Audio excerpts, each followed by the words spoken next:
Bapak Ibu, Sampurasun. Sampai. Bismillahirrahmanirrahim. Alhamdulillahirabbil alamin wa bihi nasta'in wa ala umuri dunya waddin. Wassalatu wassalamu ala asyrofil anbiya'i wal mursalin wa ala alihi wa ashabi ajmain amma ba'du. Yang saya hormati dan saya muliakan narasumber kita, guru kita yang terhormat Al-Mukarram Bapak Haji Fahrudin Faiz SAG MLG, Pak Dekan Fisip Unpas, Bapak Dr. M. Budiana SIP MSI yang mungkin sebentar lagi juga akan bergabung dengan kita, Bapak Ibu Wakil Dekan Fisip, para guru besar di sini alhamdulillah juga sudah hadir, Prof. Soleh hatur nuhun Prof. Prof. Umu juga, Bapak Ibu pimpinan prodi, Bapak KBTU, Bapak Ibu dosen dan tenaga kependidikan serta hadirin semua yang berbahagia. Puji syukur kehadirat Allah Subhanahu wa taala bahwa pada kesempatan ini kita masih bisa hadir dalam rangka Tholabul Ilmi melanjutkan rangkaian acara Giat Ramadan Fisip Unpas pada sesi yang terakhir hari ini. Sholawat serta salam semoga senantiasa tercurah kepada junjungan kita Nabi besar Muhammad Shallallahu Alaihi Wasallam, kepada para sahabat, para tabiin, tabiit hingga kepada kita semua. Bapak Ibu yang saya hormati, sebelumnya dan seperti biasa perkenankan saya selaku pembawa acara membacakan susunan acara yang nanti kita langsung mungkin kajian keislaman dan tentu seperti biasa juga ditutup dengan doa yang dipimpin oleh Pak Fahrudin Faiz. Kemudian ada beberapa hal yang tentunya akan disampaikan di akhir, itu dari Pak Dekan dan juga dari bidang terkait dengan bidang akademik yang akan disampaikan oleh Pak Wakil Dekan Bidang 1 Pak Dr. Kun Kunrat MSI. Bapak Ibu yang berbahagia, sebelum kita mulai, marilah kita buka acara ini dengan membaca basmalah. Bismillahirrahmanirrahim. Semoga acara ini mendapatkan keberkahan dari Allah Subhanahu wa taala dan semoga juga apa yang menjadi niat kita, keinginan kita dan tentunya cita-cita baik kita senantiasa juga dikabulkan dan mendapatkan tuntunan Allah Subhanahu wa taala. Bapak, Ibu menginjak pada acara inti langsung saja bahwa hari ini kita akan mendengarkan, menyimak bersama terkait dengan kajian Islam dengan tema saat ini adalah kasih sayang. Sebagaimana juga yang mungkin kita sudah simak bersama sebelumnya dari narasumber kita Pak Dr. Fahrudin Faiz, ini kita sudah mendapatkan tema terkait dengan fitrah, kemudian juga terkait dengan kebahagiaan, dan minggu lalu kita sudah mendapatkan pemahaman terkait dengan musibah dan penderitaan. Dan tadi hari ini kita akan membahas tema yang mungkin mudah untuk kita ucapkan, kita dengar, namun tentu sulit juga kita implementasikan. Terlebih mungkin tema ini ketika kita korelasikan dengan jalan-jalan spiritual atau jalan ilahiyah. Dan adapun tema kita kali ini adalah terkait dengan kasih sayang yang akan disampaikan oleh Pak Fahrudin Faiz, dan kita akan coba mendapatkan apa dan bagaimana makna kasih sayang tersebut, kemudian kepada siapa kita perlu menerapkannya, dan mungkin supaya kita tidak juga salah orang untuk menerapkan atau salah terhadap makhluk untuk menerapkan kasih sayang ini. Kepada narasumber kita kali ini Al-Mukarram Bapak Dr. Haji Fahrudin Faiz SAG MAG, waktu dan tempat saya persilahkan.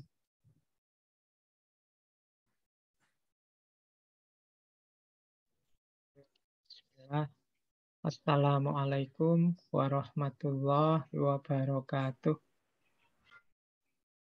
Waalaikumsalam warahmatullahi wabarakatuh. Bismillahirrahmanirrahim. Alhamdulillahi rabbil alamin. Assalatu wassalamu ala asyrofil anbiya'i wal mursalin. Sayyidina wa maulana Muhammadin wa ala alihi wa ashabihi wa man tabi'ahum bi ihsanin ila yaumiddin. Amma ba'du. Yang saya hormati, saya takrimi semua saja Bapak Ibu yang sore hari ini berkenan hadir di majelis belajar kita di bulan Ramadan ini. Alhamdulillah kita bisa istiqomah sampai hari Kamis saat ini. Kita 4 kali belajar bersama saya. Semoga jerih payah kita, upaya kita, apalagi di bulan Ramadan ini, mendapatkan ridho dari Allah Subhanahu wa Ta'ala. Karena sebenarnya yang kita kejar hanya itu. Kalau mengandalkan kita sendiri dengan upaya, usaha, dan segala keterbatasan kita, ya tentu saja masih sangat kurang, masih sangat kecil apa yang kita lakukan ini. Jadi ini bagian dari upaya kita untuk mendapatkan ridho dari Allah sehingga segalanya dimudahkan dan dilancarkan oleh Allah. Baik Bapak Ibu, sore hari ini temanya kasih sayang. Sebenarnya mau saya beri tema cinta nih. Saya khawatirnya nanti bayangannya Bapak Ibu ini nanti urusannya dengan yang muda-muda. Saya beri judul kasih sayang. Sebenarnya ya temanya sama, tema cinta. Kalau bahasa Arab itu mahabbah.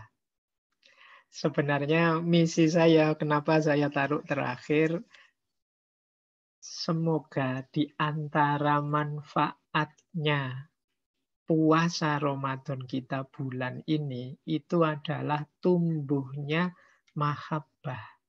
Tumbuhnya rasa cinta kita kepada Allah. Saya banyak membaca buku-buku tentang mahabbatullah ini, Bapak Ibu, cinta kepada Allah ini. Dan saya menyimpulkan, indahnya agama, ringannya dan mudahnya agama, juga nikmatnya agama, itu semua akan kita temukan kalau kita di hadapan Allah ini sudah tumbuh rasa cinta. Jadi sudah ada mahabbah. Itulah sore hari ini sebenarnya arahnya kajian kita. Jadi pelan-pelan kita belajar ke situ. Semoga untuk seterusnya kita bisa menumbuhkan rasa cinta ini. 1 bulan penuh di bulan Ramadan ini kita memperbanyak kedekatan dengan Allah. Ini mungkin salah satu strateginya Allah biar kita bisa tumbuh rasa cinta itu kepadanya. Kalau cintanya Allah pada kita sudah tidak diragukan lagi. Kita itu kan sering menjauh. Jadi Allah itu tidak pernah menjauhi kita. Kita saja yang sering menjauh dengan kelakuan kita, perbuatan kita. Nah di bulan Ramadan ini Allah membuka kesempatan, yuk memperbanyak kedekatan. Mungkin Allah tahu bahwa kalau tidak dipaksa seperti ini, mungkin kita tidak mendekat-dekat pada Allah. 1 bulan penuh. Orang Jawa punya pepatah, tresno kuwi jalaran saka kulino. Rasa cinta, rasa suka yang mendalam itu bisa muncul kalau kita terbiasa dekat. Jadi kita bareng-bareng lama, itu kemungkinan muncul rasa cinta itu besar. Maka di bulan Ramadan ini 1 bulan penuh kita dekat dengan Allah, harusnya sedikit banyak sudah muncul rasa cinta kepada Allah itu. Nah sore hari ini kita belajar sebentar tentang apa itu mahabbah, apa itu mahabbatullah. Semoga nanti menjadi puncaknya perjalanan Ramadan kita. Jadi kalau puncaknya adalah mahabbah ini ya berarti Ramadan membawa kita sampai kepada Allah. Baik, bismillah kita mulai ya Bapak Ibu. Saya awali dari sini untuk memudahkan pemahaman kita. Banyak yang tanya apa itu cinta. Sebagian besar para ulama termasuk para sufi menganggap cinta itu sesuatu yang tidak terlalu efektif kalau dijelaskan. Definisi-definisi tentang cinta itu banyak yang menganggapnya kurang pas. Yang tahu pasti tentang cinta itu ya hanya mereka yang alami. Sebanyak apapun Bapak Ibu baca buku, baca kitab tentang cinta, Tapi yang ngalami cinta lebih jauh ngerti tentang apa itu cinta. Makanya saya tidak mendefinisikan. Saya beri saja beberapa komponen untuk memudahkan pemahaman kita. Memulai perjalanan kita di ranah mahabbah. Yang pertama, cinta itu anugerah atau akhwal. Kalau dalam bahasa sufinya. Berarti rasa itu muncul sebagian besar kuncinya juga dari Allah. Maka Bapak Ibu kalau di hati kita, dalam diri kita, kok masih banyak kebencian-kebencian, ketidaksukaan terhadap apapun makhluknya Allah atau peristiwa yang sudah ditakdir oleh Allah, mari kita berdoa, bertaubat, minta untuk diganti dengan cinta. Jadi cinta itu anugerah. Maka Bapak Ibu mari kita bersyukur kalau di batin kita ini masih banyak kualitas-kualitas cinta. Pada apapun, tentang apapun. Apalagi nanti kalau sampai kepada Allah. Jadi cinta itu anugerah. Yang kedua fitrah atau tobiah. Ini dulu di sesi kita bulan ini sudah dijelaskan tentang fitrah ini. Jadi manusia itu punya ciri mampu mencintai. Di antara penciri dirinya itu kemampuan untuk mencintai. Itu namanya tobiah atau fitrah. Jangan khawatir tidak bisa mencintai. Tergantung keinginan kita saja sebenarnya. Ingin mencintai atau tidak. Kita sudah mampu. Tidak ada orang yang, Pak saya belum bisa Pak mencintai. Pasti bisa. Nanti kita lihat ya mengapa saya bilang pasti bisa. Yang ketiga, cinta itu dzauk. Kalau bahasa Arabnya. Dzauk itu rasa, pengalaman batin. Makanya tadi tidak mudah dijelaskan dengan kata-kata karena dia rasa. Seperti kita menjelaskan makanan rasa enak, itu kan sulit. Rasa enak, ya sudah kita rasakan saja. Nanti kita tahu seperti apa enaknya atau tidak enaknya. Itu tahu. Cinta itu sejenis itu. Makanya para sufi itu sering disebut cara berpikirnya dengan zauk, dengan rasa. Jadi merasakan hadirnya Allah, merasakan kedekatan dengan Allah. Ya yang dekat yang tahu. Dijelaskan sulit. Yang keempat, mahabbah atau cinta pada Allah itu sifatnya memang batin, tersembunyi. Tetapi manifestasinya tampak. Jadi cinta itu di batin tapi kelihatan. Di lahir, efeknya. Seperti rasa tadi loh, rasa pedas misalnya. Itu kan yang merasakan diri kita di dalam. Tapi manifestasinya tampak. Mungkin wajah kita merah, mungkin mata kita merah, berkeringat, dan lain sebagainya. Demikian juga nanti cinta kepada Allah.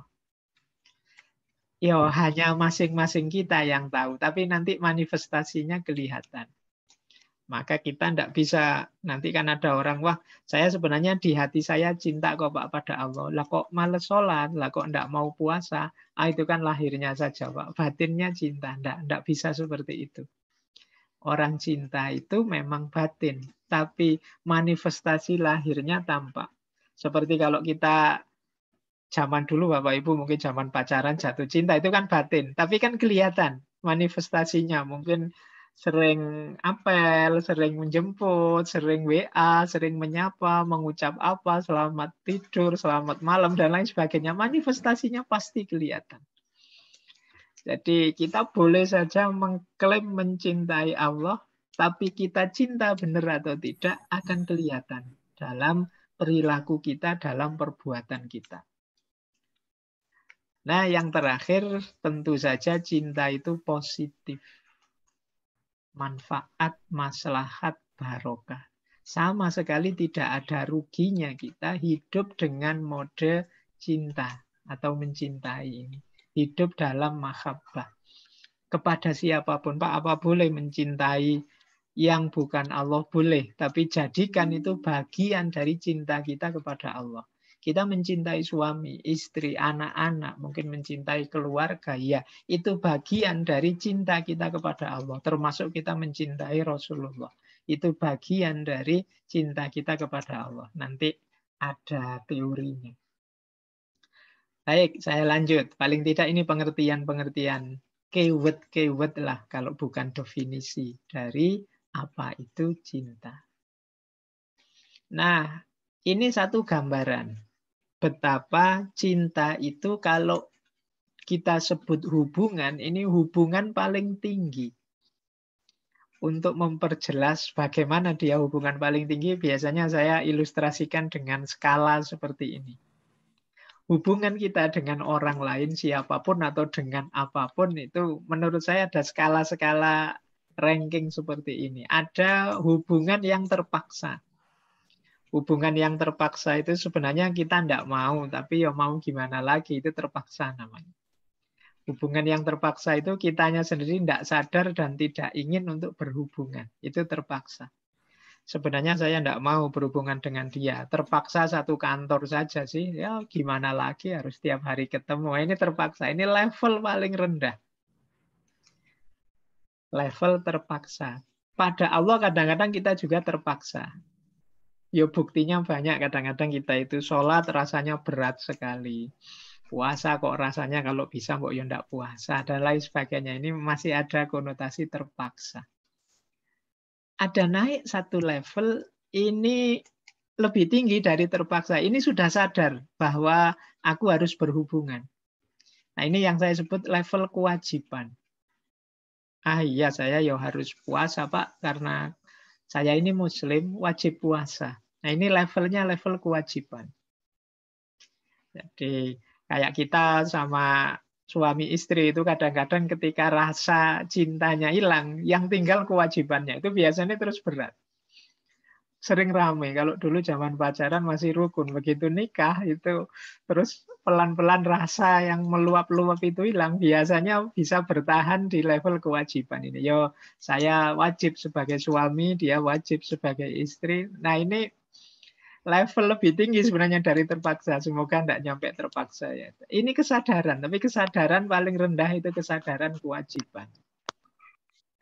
Ada naik satu level lebih tinggi relasi, itu relasi kebutuhan. Ah, kalau ini tidak sekedar kewajiban, tapi tahu bahwa ini manfaat buatku. Ini ada gunanya. Saya memerlukan anakku untuk melanjutkan misi, visi, kebanggaan, statusku, memerlukan istri, ada kebutuhan-kebutuhan.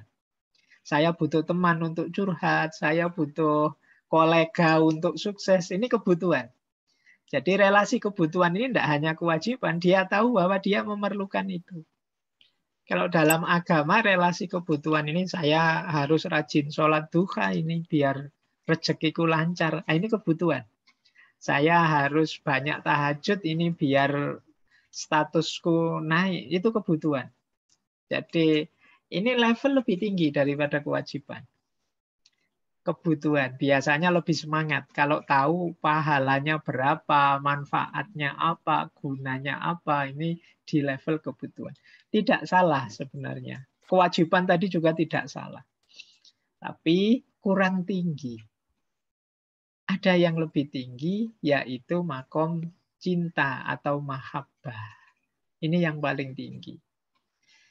Di level mahabbah, orang sudah menyisihkan egonya. Persis seperti orang mencintai, yang ada di pikirannya, di hatinya, dalam tindakan kesibukannya sehari-hari, itu hanya yang dicintai. Jadi isi pikiran hanya yang dicintai. Bahkan tidak tentang aku, tapi tentang dia yang aku cintai. Hati juga begitu, tidak tentang kenyamananku, tapi kenyamanan dia yang aku cintai. Ini makom cinta. Makom mahabbah. Jadi kalau kita ada di level cinta, di level mahabbah, apalagi di hadapan Allah, yo insya Allah agama itu dan segala kewajiban tanggung jawabnya jadi ringan. Bahkan jadi nikmat. Sebagaimana kalau kita dulu ya, antar jemput pasangan kita, kemudian traktir, itu kan keluar biaya, keluar tenaga, capek. Tapi bahagia, senang. Kenapa? Ada rasa cinta. Jadi, maka penting saya ambil di tema terakhir ini. Yuk, pelan-pelan, mari berusaha jatuh cinta sama Allah. Sebenarnya alasan untuk kita mencintai Allah itu banyak. Saya ambil sebagian. Ini teori dari Imam Ghazali. Kalau Bapak Ibu kesulitan untuk mencintai, ada beberapa tips dari Imam Ghazali. Cara kita untuk mencintai Allah. Yang pertama, kita itu kan memang cenderung suka dan tidak suka pada apapun. Misalnya, kita kan punya kecenderungan suka atau mencintai orang yang baik pada kita. Kalau ada orang yang baik, sangat baik pada kita, kita itu kan jatuh hati kita di hadapan dia. Kita takluk padanya. Nah, kita sudah ngerti teori ini, tapi kita tidak pernah berpikir siapa yang paling baik, jasanya paling besar dalam hidup kita. Baik pada kita dengan segala nikmatnya, dengan segala karunia-Nya. Bahkan sejak tiap hembusan nafas kita, itu kan semuanya anugerahnya Allah. Kalau kita jatuh hati, jatuh cinta pada orang yang berbuat baik kepada kita, kenapa kita sulit jatuh cinta kepada Allah? Harusnya lebih mudah. Dalam renungannya, biar kita bisa lebih mudah menemukan kebenaran ini. Wah iya ya, apa yang tidak Allah berikan pada kita, segalanya diberikan. Nanti kita lihat beberapa inventarisir tentang besarnya karunia Allah pada kita. Yang kedua, kata Imam Ghazali, silahkan Bapak Ibu daftar siapa saja orang yang Bapak Ibu idolakan. Saya tidak tahu siapa, mungkin tokoh, mungkin artis, mungkin ustadz. Ini kan orang-orang besar, orang-orang baik yang mempunyai manfaat besar untuk umat, punya jasa besar untuk masyarakat, untuk bangsa dan negara. Kita sering lupa bahwa tidak ada yang melebihi Allah dahsyatnya, luar biasanya, baiknya kepada siapapun saja. Allah itu bahkan tidak membeda-bedakan anugerahnya. Bahkan orang kafir, orang murtad, orang munafik pun oleh Allah masih diberi kenikmatan-kenikmatan, anugerah-anugerah dalam hidup ini. Kurang luar biasa apa? Kita sering jatuh, wah orang ini manusiawi sekali, ya, wah orang ini superhero sekali, menolong orang di mana-mana orang ini. Kita lupa bahwa Allah puncaknya itu semua. Kalau kita jatuh hati mengidolakan orang-orang seperti itu, harusnya kita juga mengidolakan, menomorsatukan Allah. Karena Allah lah yang nomor satu dalam hal kebaikan, kebenaran, kemanfaatan, kemaslahatan, dan lain sebagainya. Yang ketiga, kata Imam Ghazali, kalau kita mencintai, ya? Videonya memang sengaja di ini ya Pak? Enggak. Apa off video saya? Coba ya. Videonya off Pak. Gini, sebentar. Saya ceknya. Oh ini ada trouble. Sebentar. Ya monggo Pak. Baik. Tapi suara saya lancar Pak. Bagus Pak. Kalau suara lancar Pak. Pak. Baik, saya lanjut saja, tidak apa-apa nanti. Oh, nggak apa-apa. Saya atur lagi. Baik, yang penting materinya terdengar. Jadi yang ketiga, kalau kita mencintai segala sesuatu karena kualitas sesuatu itu, misalnya karena indah sekali ya, cantik sekali ya. Kita kan kecenderungan kita mencintai yang cantik-cantik, yang ganteng, yang indah, yang molek, dan lain sebagainya. Kita lupa bahwa yang maha indah dalam hidup ini tentu saja hanya Allah saja. Jadi kita lupa yang Allah itu jamil, maha cantik, maha indah, dan yuhibbul jamal. Mencintai yang cantik-cantik, mencintai yang indah-indah. Maka Bapak Ibu, mari kita merenung lebih dalam untuk yang kita cintai ini. Biar kita bisa jatuh cinta kepada Allah. Yang terakhir sama, kalau kita cinta orang, kalau tadi kan sesuatu, kalau ini kita cinta orang kuat, orang mulia, orang yang budinya baik, orang yang membantu kita, dan lain sebagainya. Siapa yang melebihi Allah dalam hal kekuatan, kemuliaan, budi, jasa, dan lain sebagainya. Jadi mari Bapak Ibu kita merenung di sini. Ini satu tips dari Imam Ghazali. Biar kita bisa beneran cinta pada Allah. Relasi kita sebagian besar mungkin lebih banyak relasi tadi. Kewajiban-kewajiban, kebutuhan, pamrih-pamrih egois kita. Tapi alhamdulillah kalau kita bisa naik level sampai di titik cinta kita kepada Allah. Ini yang sudah dialami para sufi, Bapak Ibu. Kalau sudah cinta kepada Allah itu, rasanya dunia dan seisinya itu tidak terlalu penting lagi. Itu yang dialami oleh para sufi. Sangat asyik bersama Allah. Baik, saya lanjutkan. Nah, ini tadi ya.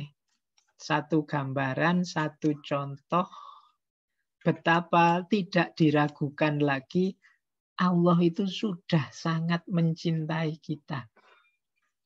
Jadi tidak hanya tadi kan sejak tadi saya minta Bapak Ibu mencintai Allah. Ini sebenarnya sejak dulu Allah itu sudah sangat mencintai kita. Sebenarnya peristiwanya saat ini itu kisah cinta yang bertepuk sebelah tangan. Allah menunggu balasan cintanya dari kita. Kita saja yang sering jual mahal. Sampai hari ini lebih banyak jual mahal kepadanya. Apa yang tidak diberikan oleh Allah pada kita? Wong manusia saja yang memberikan beberapa hal sedikit pada kita. Begitu tunduk, begitu takluknya kita di depan Dia. Allah yang memberikan aneka ragam hal besar penting dalam hidup kita. Cintanya kita abaikan sampai detik ini. Nah, itu catatan saya beberapa. Coba kita cek. Kita ini dianugerahi kehidupan, keberadaan. Kita oleh Allah dianugerahi status istimewa. Walakot karomna bani Adam. Dan sungguh sudah sangat aku muliakan. Aku cintai Adam itu. Bahkan melebihi malaikat. Malaikat itu tidak punya fasilitas-fasilitas yang diberikan ke kita. Allah itu saking sayangnya dengan manusia, dengan Bani Adam itu sebelum diturunkan ke bumi diajari apa saja. Wa 'allama Adamal asma'a kullaha. Kita diberi kapasitas lengkap, apapun bisa, apapun kita mampu. Itu status istimewa kita. Di bumi juga disiapkan fasilitas yang sangat pas untuk kita manusia. Bayangkan kalau kita tinggal meleset planetnya di Mars atau di mana, atau buminya geser sedikit rotasinya, mungkin tidak senyaman ini kita hidup. Tapi bumi oleh Allah diciptakan begitu pas, begitu kompatibel, sesuai untuk hidup kita. Oh, itu luar biasa anugerahnya Allah, bukti cintanya Allah kepada kita. Akal budi intelijensi apalagi. Kita jadi makhluk nomor 1 di muka bumi karena dianugerahi akal budi intelijensi yang mampu menemukan kebenaran. Itu pun Allah masih sayang ke kita. Saking khawatirnya kita tersesat, kita salah jalan, diturunkanlah kitab suci. Plus sekaligus penuntunnya, pembimbingnya, para nabi, para rasul. Langsung. Padahal kita dianugerahi akal budi itu untuk menemukan kebenaran, kebaikan. Tapi Allah masih nambah fasilitas kitab suci, nabi, rasul. Seolah-olah Allah sayang kalau kita capek berpikir, salah jalan. Maka ada petunjuk langsung namanya kitab suci. Bahkan mungkin khawatir kita salah paham terhadap isinya kitab suci. Ada nabi, rasul yang menuntun kita langsung. Ini bukti betapa cintanya Allah pada kita. Allah membuka rezeki, menanggung rezeki kita secara tegas. Allah membuka ampunan untuk kita seluas mungkin. Apapun dosa kita, kalau kita mau datang minta ampun, pasti diampuni. Hukuman-hukuman ditunda oleh Allah. kita sering melakukan kesalahan, sering melakukan khilaf, dosa, maksiat, tapi ditunda hukumannya. Allah menunggu kita sadar dan datang padanya. Pahala dilipat gandakan. Apalagi bulan Ramadan ini ya, amal-amal kecil pahalanya besar luar biasa, melipat gandakan pahala. Apapun yang kita minta dikabulkan. Kalau kita benar tersesat, salah jalan, Allah memberi peringatan-peringatan, cobaan-cobaan biar kita sadar. Nah, ini yang saya sebut cintanya Allah pada kita itu sudah tidak terbantahkan lagi. Sekarang yang ditunggu sebenarnya tumbuhnya cinta kita kepada Allah. Nah, baik, saya lanjutkan. Jadi ini bukti cinta Allah pada kita. Nah, sekarang agak teori. Seperti apa sih harusnya cinta kita kepada Allah? Cinta manusia kepada Allah. Nanti ada 4 istilah tentang mahabbatullah ini. Yang pertama mahabbah fillah, yang kedua mahabbah lillah, yang ketiga mahabbatu ma yuhibbuhullah, dan yang keempat mahabbah ma'allah. Yang termasuk mahabbatullah itu 3 yang pertama. Kalau yang terakhir mahabbah ma'allah ini yang terlarang. Mahabbah ma'allah itu cinta ada yang lain juga bersama Allah yang kita cintai. Ini yang disebut musyrik. Jadi mahabbah ma'allah itu menduakan Allah. Kalau ini tidak boleh. Allah tidak suka diduakan. Jadi di antara dosa yang sulit sekali tobatnya adalah syirik. Nah itu mahabbah ma'allah. Tapi yang disarankan adalah 3 cinta yang pertama ini. Jadi kita mencintai Allah yang pertama dengan cara mahabbah fillah. Mahabbah fillah itu menjalankan aktivitas apapun fillah di dalam Allah. Ini aktivitas agama, sholat, zakat, puasa, haji, dan lain sebagainya. Itu sebenarnya mahabbah fillah. Kita ada di ranah ilahiyah, ranah ketuhanan. Ranah kehambaan. Ini namanya mahabbah fillah. Kalau ini mudah parameternya ya. Keseharian kita ketika beribadah mengabdi pada Allah. Itu mahabbah fillah. Ada yang kedua mahabbah lillah. Mahabbah lillah itu semua aktivitas kita, tidak hanya yang ibadah, apapun itu. Mungkin bekerja, mungkin menulis, membaca, Bapak Ibu ini kan dosen, mungkin ngajar, mungkin apapun itu yang di luar kerangka ibadah utama, tapi kita lakukan itu karena Allah saja. Nah ini nanti ada banyak hadisnya, barang siapa mencintai saudaranya sesama muslim. Jadi cinta pada Allah itu buktinya antara lain cinta kita pada sesama kita. Kemungkinan kita menafkahi keluarga karena cinta kita pada keluarga, kita bekerja dan lain sebagainya, itu namanya mahabbah lillah. Kita lakukan semuanya karena Allah. Jadi itu namanya mahabbah lillah. Kajian kita sore hari ini misalnya itu mahabbah lillah. Kalau nawaitunya lillahi ta'ala, mencari ilmu, memperkuat ibadah dan kedekatan kita pada Allah. Nawa itu saya misalnya saya makan ini biar punya tenaga, biar kuat lillahi ta'ala, demi bisa punya tenaga untuk tambah dekat pada Allah. Mahabbah lillah itu namanya. Jadi kalau fillah itu yang ibadah-ibadah yang mahdoh, yang resmi. Kalau lillah itu apapun saja aktivitas kegiatan kita bisa bernilai ibadah kalau itu lillah. Yang ketiga termasuk cinta pada Allah itu mahabbatu ma yuhibbuhullah. Mencintai apa yang dicintai Allah. Itu bagian dari cinta kita pada Allah. Seperti kita kalau mencintai istri atau suami kita itu kan sekaligus mencintai mertua, mencintai saudara, ipar, famili, dan lain sebagainya. Nah, itu kita cinta pada Allah juga begitu. Kita cintai juga segala yang berhubungan dengan Allah yang juga dicintai oleh Allah. Maka cinta kita pada Rasulullah itu bukan penghalang cinta kita pada Allah, tapi dia bagian dari cinta kita kepada Allah. Kenapa? Allah sangat mencintai Rasulullah. Termasuk nanti kita mencintai sesama. Apakah sesama muslim maupun sesama manusia, siapapun dia. Kenapa? Karena Allah sangat mencintai manusia. Berarti kita mencintai manusia itu, siapapun dia, itu bagian dari cinta kita kepada Allah. Itu yang disebut mahabbatu ma yuhibbuhullah. Mencintai apapun yang dicintai Allah. Itu juga bagian dari cinta kita kepada Allah. Nah, jadi Bapak Ibu, jenisnya cinta kepada Allah itu mahabbah fillah, mahabbah lillah, dan mahabbatu ma yuhibbuhullah.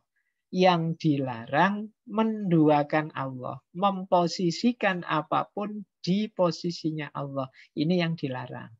Namanya mahabbah ma Allah. Ini namanya musyrik.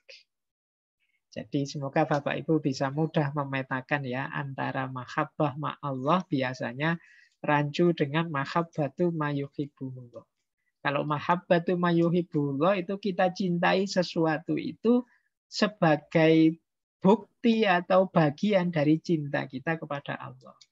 Tapi kalau mahabbah ma Allah itu sesuatu itu kita cintai setara dengan cinta kita kepada Allah. Itu yang tidak boleh. Baik, saya lanjutkan. Nah, sekarang ukurannya atau parameternya mahabbah.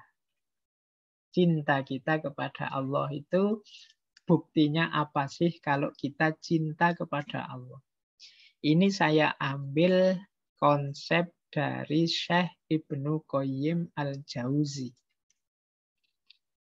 Kata beliau, paling tidak ada 7 ciri cinta.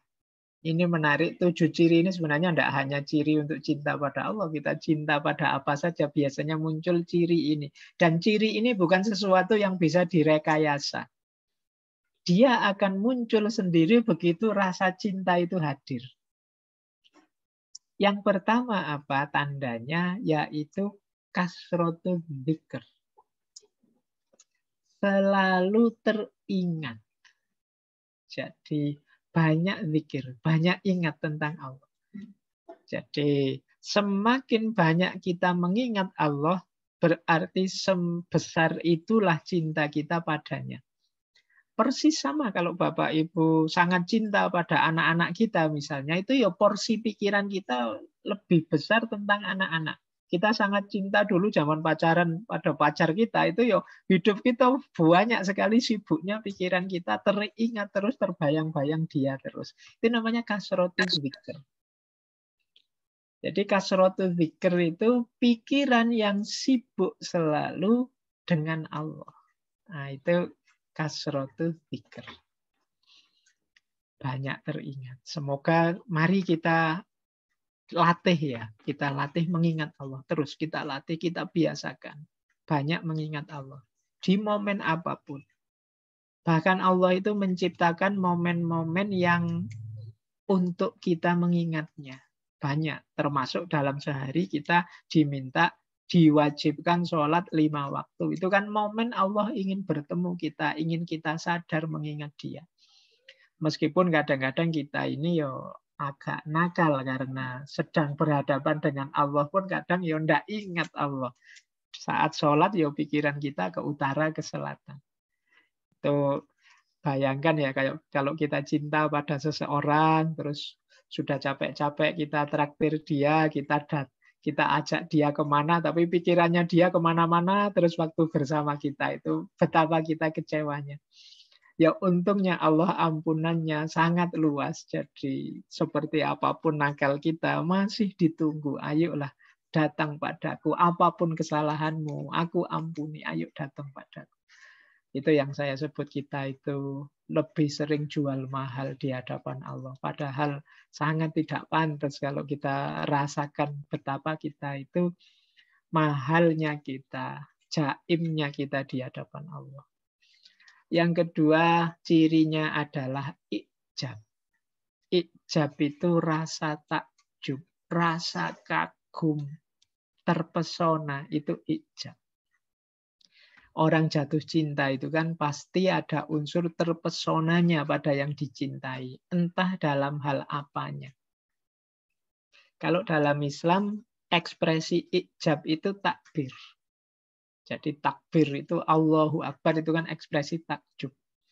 Nah, ada banyak momen hari-hari ini kita sering bertakbir.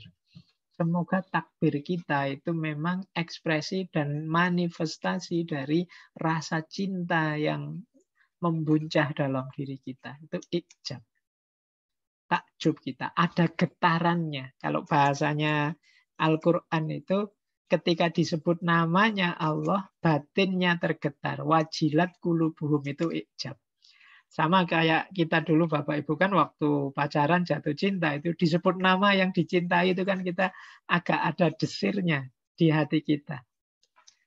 Kadang-kadang mungkin lihat motornya saja, lihat sandalnya saja di depan masjid itu ada deg-degannya. Wah, dia ada di dalam ini, wah dia ada di sana ini. Ini ijab. Jadi kalau kita jatuh cinta itu ada getarannya. Nah, apakah kita punya rasa seperti itu tentang Allah? Kalau disebut namanya, hati kita tergetar. Wah, Allah ini. Kangen aku ingin ketemu. Itu ijab namanya. Ingin segera bisa asik berdua dengan Allah saja. Itu ijab. Berarti ada rasa cinta sudah. Tapi kalau abai saja, ada orang mengatakan namanya, bertasbih, bertakbir, bertahmid, kita santai saja. Ya mungkin cinta kita padanya belum terlalu dalam. Yang ketiga, cirinya orang cinta itu ridho. Jadi ridho itu menerima apapun yang diberikan oleh yang dicintai. Itu ridho. Tidak protes, tidak komplain. Diberi ini, ya aku nikmati ini. Jadi kayak dulu waktu pengantin baru mungkin ibu-ibu belum bisa masak. Wah, masak meskipun tidak enak. Diberikan pada suami, suaminya tidak berani mengeluh. Apa ridho saja apa yang diberikan. Kenapa? Rasa cintanya masih besar, masih dalam. Jadi yang minus-minus, yang kurang-kurang itu hilang, tidak dihitung. Alah, apa sih kalau cuma masak itu kecil, tidak penting. Kalau cuma ini, alah, tidak penting. Yang penting ini loh, aku bisa dekat terus, bersama terus. Itu namanya karakter ridho. Jadi ya kalau kita masih banyak mengeluh, entah tentang apa saja takdir hidup kita, ya kemungkinan memang cinta kita belum mendalam. Jadi perlu untuk kita pupuk lagi, biar punya karakter ridho.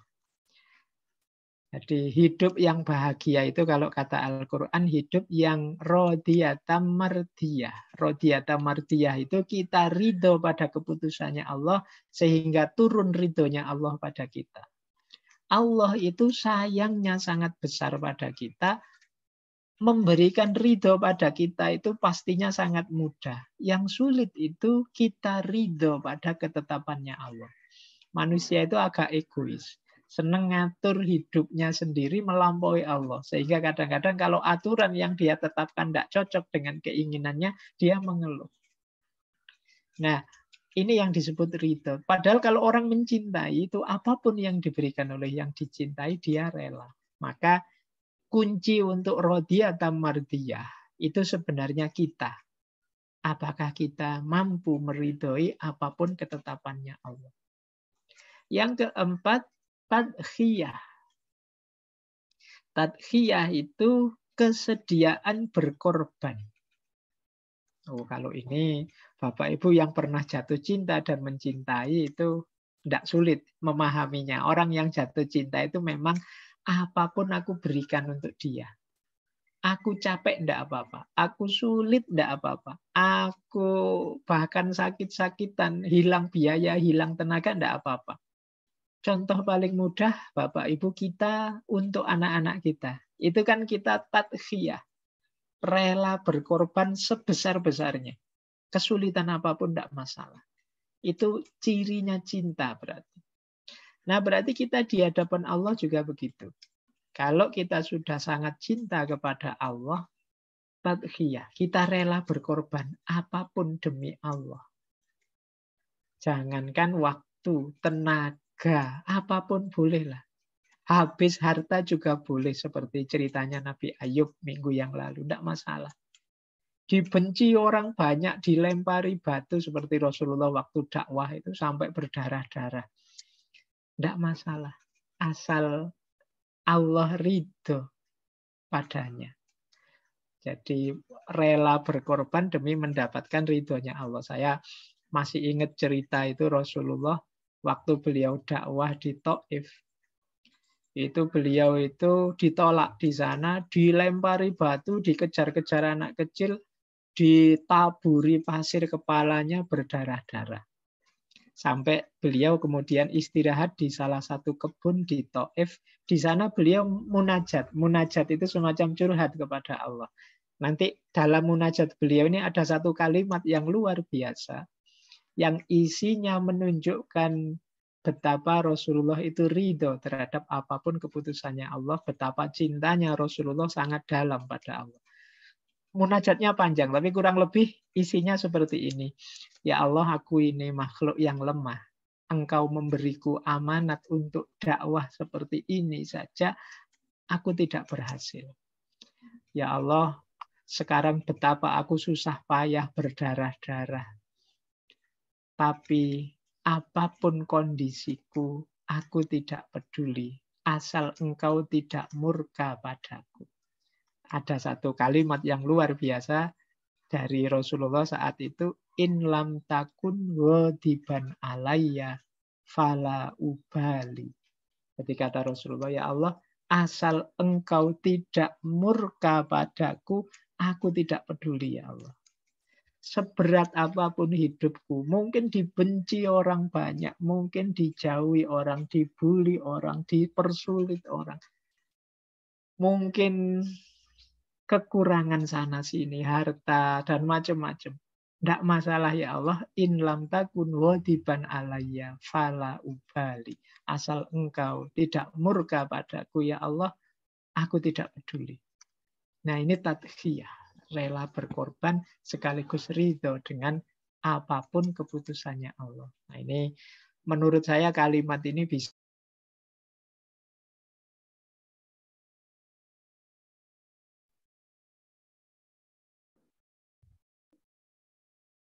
mohon punten, mungkin sekedap orang di Pak Isna.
mohon maaf Bapak Ibu, tiba-tiba jaringannya lost.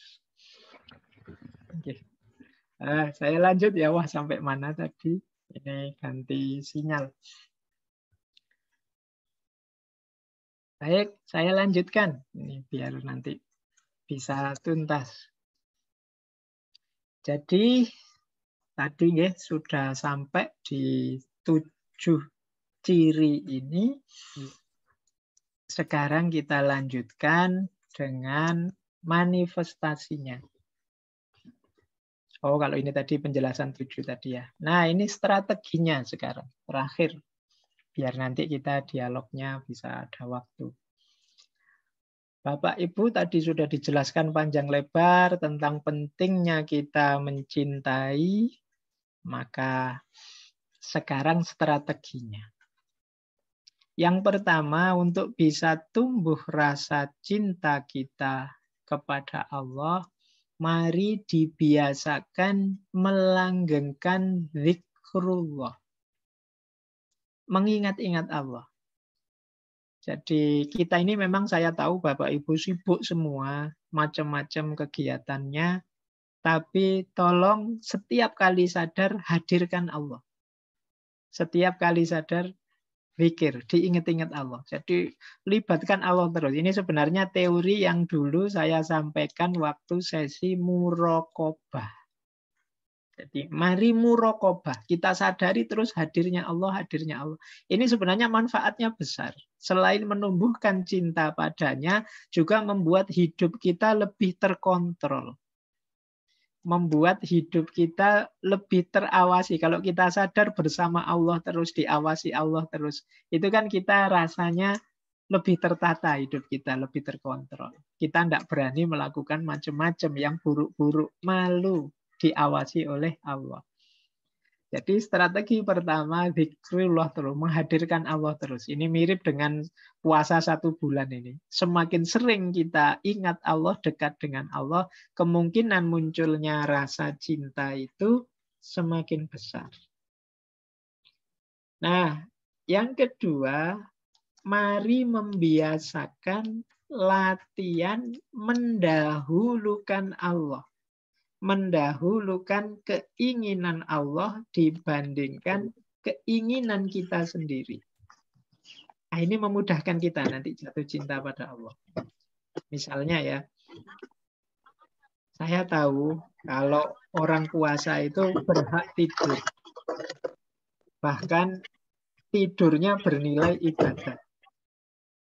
Tapi saya juga tahu Allah sangat cinta kalau hambanya beribadah, mendekat padanya, atau belajar, membuka majelis ilmu. Keinginanku sih tidur, wong ini juga berpahala. Tapi aku pilih yang Allah lebih suka, belajar. Nah, ini namanya mendahulukan keinginannya Allah. Aku tahu sih aku berhak untuk istirahat, tapi aku juga tahu Allah suka kalau aku menghidupkan malamku tidak hanya dengan tidur, tapi juga dengan tahajud. Nah, meskipun tahajud itu sunnah, aku tak bangun lah, tidak apa-apa. Itu namanya mendahulukan keinginannya Allah. Aku tahu misalnya nanti setelah Idul Fitri, puasa Syawal atau puasa Senin Kemis itu sunnah. Tapi aku juga tahu Allah suka kalau ada hambanya menjalankan kesunahan. Nah, ini yang disebut mendahulukan keinginan Allah dibandingkan keinginan kita sendiri. Nah, ini kalau terus kita lakukan, rasa cinta pada Allah itu akan mudah hadir. Karena Allah sendiri akan ridho pada yang kita lakukan. Yang ketiga, mari kita sadari dan kita akui bahwa kebaikan Allah, anugerah Allah pada kita itu tidak terhitung jumlahnya. Nikmatnya Allah pada kita itu sudah sangat banyak. Ini memudahkan kita jatuh cinta. Kita muhasabah diri kita, ya Allah, aku ini lemah sebenarnya. Kalau menghitung misalnya ini gaji pokokku 1 bulan itu berapa? Menghidupi keluarga jumlahnya berapa dengan kebutuhan macam-macam. Secara matematis mungkin harusnya kurang. Tapi engkau membantuku sehingga jadi cukup.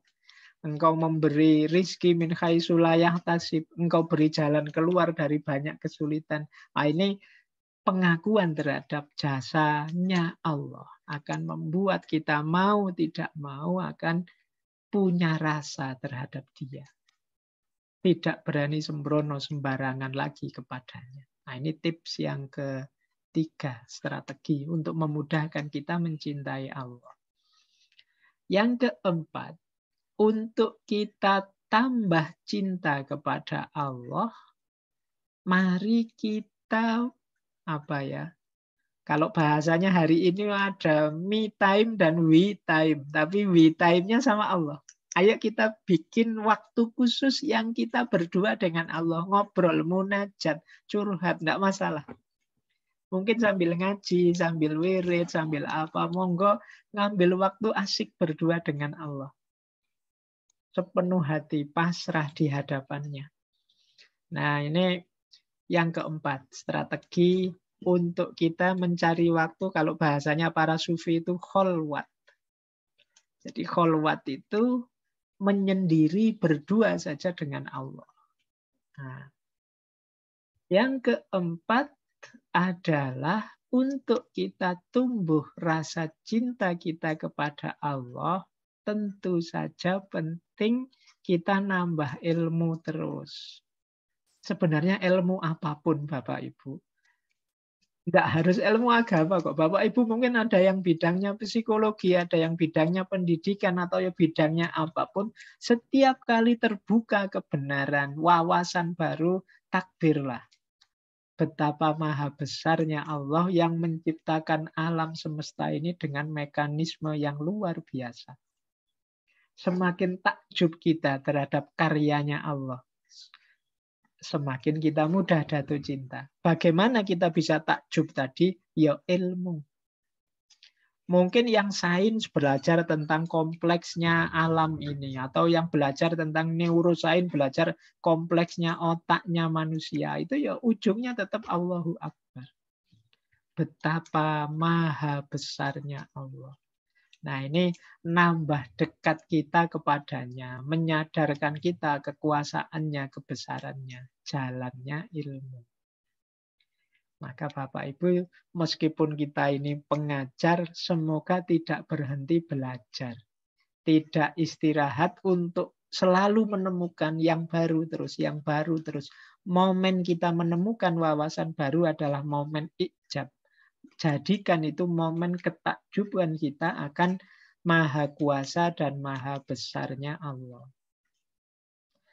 Yang keenam, cara kita untuk bisa lebih mudah cinta pada Allah adalah circle kita, kolega-kolega kita, atau mari kita cari teman, sahabat yang juga punya keinginan atau punya kualitas cinta kepada Allah. Mari kita berteman dengan para pecinta Allah juga. Nah, sehingga frekuensinya sama, nanti akan menguatkan sinyal, menguatkan cinta kita pada Allah. Orang yang jatuh cinta pada Allah itu akan membantu kita semakin cinta pada Allah. Baik mungkin kita lihat perbuatan mereka atau dari kata-kata mereka, semakin kita tambah cinta pada Allah. Jadi mari kita bikin circle orang-orang yang mencintai Allah. Atau kalau, wah ini saya belum nyampe Pak mencintai Allah, paling tidak orang-orang yang ingin mencintai Allah. Bikin grup kelompok orang-orang yang ingin mencintai Allah. Nah itu nanti frekuensinya akan mengatur. Insya Allah upaya kita kalau mendapat ridho Allah akan dimudahkan. Nah yang terakhir tentu saja mari kita jauhi segala hal yang menghalangi hati kita dari Allah. Segala hal yang menjauhkan kita dari Allah. Jadi ini penting. Apapun itu Bapak Ibu sudah lebih tahu kalau yang tentang mungkin kealpaan duniawi, mungkin hal-hal yang tidak penting, kesibukan yang tidak perlu, apalagi yang dosa-dosa, yang maksiat-maksiat, itu pasti banyak yang menghalangi hati kita dari Allah. Karena tambah kesalahan, tambah maksiat, tambah dosa, kalau bahasanya Imam Ghazali akan menggelapkan hati. Kalau hati kita gelap, pada akhirnya bayangan Allah tidak akan terlihat di sana, tidak akan tertangkap. Sehingga penting kita menjauhi segala yang menggelapkan hati. Kalau hati kita terlanjur gelap, ya saatnya kita tazkiyatun nafas. Membersihkan diri kita, membersihkan hati kita. Nah, kalau sudah bersih nanti memudahkan kita mencintai Allah. Mungkin yang di atas tadi, uraian-uraian tadi belum bisa masuk karena mungkin masih banyak penghalang-penghalang yang ada dalam diri kita. Saatnya kita berupaya, berusaha untuk bisa mencintai Allah. Baik, Bapak Ibu, saya kira itu sedikit paparan dari saya tentang mahabbatullah ini, rasa cinta kepada Allah. Saya kembalikan ke Pak Iwan, mungkin ada 1-2 pertanyaan sore hari ini, monggo. Iya, terima kasih Pak Faiz. Satu pemaparan yang luar biasa, seperti biasa memang luar biasa, bahwa banyak yang menyentuh tentunya, banyak yang membuat kita harus terus menggunakan rasa dan lain sebagainya. Banyak tadi ada beberapa hal yang juga sudah disampaikan terkait dengan pentingnya mencintai dan tentunya dengan strategi-strategi yang perlu kita lakukan. Mangga Bapak Ibu, barangkali ada yang ingin ditanyakan atau ingin menanggapi atau ingin curhat juga mungkin saya persilahkan.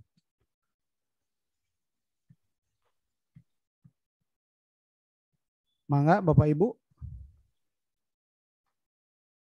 Oh, di sini sudah ada Bu Imas Sumiati raise hand. Mangga Bu Dr. Imas, barangkali ada barangkali mau langsung atau via chat. Langsung bagiannya. Ya, silakan. langsung aja ya. Assalamualaikum warahmatullahi wabarakatuh. Kedengaran suara saya? Jelas. Ya, terdengar, Bu. Terima kasih Mas Faiz. Ini kadang-kadang kan Mas Faiz ya, ketika ujian Allah itu luar biasa ya Mas Faiz ya. Ketika Allah mencintai kita, kemudian ketika kita jatuh cinta sama Allah dan terus berusaha itu, tapi Allah ternyata luar biasa memberikan ujian-ujian yang sangat hebat ya Mas Faiz. Nah, kadang-kadang ya, saya juga ada beberapa teman juga, dia sampai ditipu 2 miliar nih Mas Faiz nih.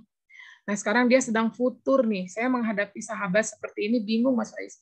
Karena dia sekarang buka kerudungnya, kemudian dia selalu begini ke saya, Bunda, ngapain juga pakai cadar gitu. Bunda, ngapain juga pakai kerudung panjang? Aku capek. Allah tuh nggak adil. Aku selalu ngasih ini ya, aku selalu berusaha untuk ngasih yang terbaik sama dia, tapi aku kan bukan ustazah ya, Mas Faiz. Aku juga ilmunya sangat terbatas, bahkan tidak ada ilmunya lah gitu ya. Tapi aku sayang sama dia tuh gitu, Mas Faiz, sahabat saya ini. Udah berapa ya? Udah hampir 5 tahun dia tertipu ini dan si uangnya ini nggak kembali. Bahkan kata dia, saya ngerasa dirugikan sekali dan Allah tuh nggak bantu saya sampai sudah 5 tahun ini tetap aja saya begini, katanya gitu. Gimana ya Mas Faiz? Saya sebagai sahabatnya harus mendampingi dia agar dia kembali ke Allah. Paling tidak saya bilang, kamu kenapa sih sampai buka kerudung segala gitu? Aku udah capek lah gitu sama Allah tuh gitu. Jadi tapi sholat masih Mas Faiz. Dia sholat masih, cuman dia futur nih kayaknya gitu ya. Jadi kalau saya bawa-bawa Allah tuh selalu dia, udahlah Bunda, udahlah gitu. Gimana ya Mas Faiz? Saya sayang banget sama dia Mas Faiz. Ya, Tenun, Bu Imas, langsung dijawab aja Pak Faiz. Oke, baik. Terima kasih Bu Imas. Ini mungkin tidak hanya temannya Bu Imas ya, mungkin teman kita juga banyak 1-2 yang begitu. Yang kalau bahasa agamanya sebenarnya suudzon terhadap Allah. Jadi berprasangka buruk seolah-olah Allah itu benci padanya. Seolah-olah Allah itu tidak peduli padanya. Nah, kalau dia di fase-fase sedang panas, sedang enggak kadang-kadang kan kalau panas-panasnya itu enggak bisa diberitahu, enggak bisa diajak diskusi. Ya menurut saya kita dengarkan dulu. Karena kadang-kadang teman itu lebih banyak berfungsi sebagai pendengar yang baik dulu. Oke. Jadi yang pertama itu ya, kita wadahi dulu dia. Jadi kita jadi sandaran dulu bagi segala kegelisahannya. Nanti pelan-pelan kita tarik kembali dia ke dunia yang lebih hakiki. Jadi nasihatnya enggak bisa langsung, Bung, enggak bisa tiba-tiba, ayo mahabbatullah, enggak nyambung pasti, enggak ngangkat. Jadi pelan-pelan saja diajak, misalnya enggak harus targetnya dia kembali 100% pulih seperti dulu, karena biasanya orang kecewa itu lebih panjang rutenya untuk bisa ke sana. Jadi ini tantangannya bagi kita sebagai sahabatnya sebenarnya. Jadi ayo sedikit-sedikit saja. Paling enggak disadarkan tentang, wong kita ini juga sering enggak tahu kok kalau mana yang baik, mana yang bagus untuk kita. Apa sih jaminannya kalau misalnya 1 miliar tadi sampai ke tangan kita, terus pasti hidup kita apa bahagia. Banyak loh orang yang bermiliar-miliar bahkan triliun nyampe tangannya. Kurang apa kemarin para Crazy Rice itu, Crazy Rich yang sekarang podo masuk penjara itu kemarin, betapa mereka berbangga-bangga dengan mandi uangnya, tapi akhirnya malah jadi sumber bencana. Jadi paling tidak kita sadarkan apapun yang diberikan Allah itu Allah yang jauh lebih tahu yang terbaik untuk kita. Jangan dikira kalau itu terus sekarang pahit, itu terus besok buahnya pasti pahit. Logika obat itu kadang-kadang penting. Sekarang pahit, tapi besok kita sehat. Jauh lebih sehat dari sebelumnya. Hidup ini tidak bisa kok mengikuti keinginan kita atau harus senang terus sesuai rencana kita. Allah itu pengetahuannya tentang kita jauh lebih panjang, jauh lebih detail dibandingkan kita. Nah ini pelan-pelan kita masukkan wawasan ini, tapi tidak mendadak. Jadi kalau kita kan ngertinya, saya kalau punya uang senang, kalau saya punya ini senang. Persis anak kecil. Anak kecil itu misalnya pingin main game terus-terusan. Ini kalau orang tuanya ngelarang itu dianggap, wah orang tua tidak adil, ini tidak ngerti kebahagiaannya anak. Loh kita lebih tahu. Nah ini kalau kamu main game terus, masa depanmu bagaimana? Sekarang saatnya, itu kita yang lebih tahu. Anak-anak belum nyampe mikir ke sana. Dia ngertinya kesenangannya dihalangi begitu saja. Terus dia marah-marah, ngamuk-ngamuk, dan lain sebagainya. Jadi cara berpikir orang tua jauh lebih luas. Nah, analoginya seperti itu. Allah pada kita. Allah jauh lebih tahu kita nanti akan seperti apa. Maka kadang-kadang diberi ujian ini itu membuat batin kita kemudian jauh lebih tangguh. Sehingga seandainya nanti ada ujian lagi, ada problem-problem lagi, mau problem apa lagi? Yang paling pahit saya sudah ngalami kok. Ayolah, mau seperti apa? Itu orang jadi lebih tangguh. Mungkin untuk ke depan butuh mental ini. Tapi kalau kita langsung drop, ya berarti misinya tadi tidak pas. Seperti minggu lalu ya, kalau itu ujian, ini butuh respon jawaban yang pas. Kalau jawaban kita keliru, ya kita tidak lulus akhirnya. Eman-eman tadi mau naik kelas jadi nggak jadi. Nah, cara berpikir semacam ini dan yang sejenisnya menurut saya pelan-pelan. Tidak harus ke susu. Ayo pakai jilbab lagi. Ayo itu biasanya benar. Ya, jadi lebih penting kesadarannya dibangkitkan dulu. Yang tadi suudzonnya pada Allah sembuh dulu bahwa enggak kok ini bagian dari kasih sayangnya Allah juga. Hanya saja mungkin aku belum nyampe. Nah, jadi mungkin seperti itu, Bu. Terima kasih, Mas Faiz. Aduh, berat banget nih sayang. Iya, baik Bapak Ibu. Mohon maaf dan tahan dulu ya Bu ya. Nanti kalau ada yang ingin bertanya, ya sebagai informasi, insya Allah nanti kita juga akan tetap menghadirkan Pak Faiz secara luring, insya Allah di waktu halal bihalal. Jadi mohon maaf.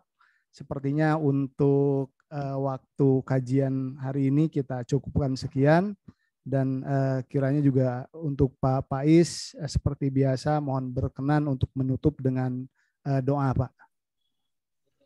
Baik,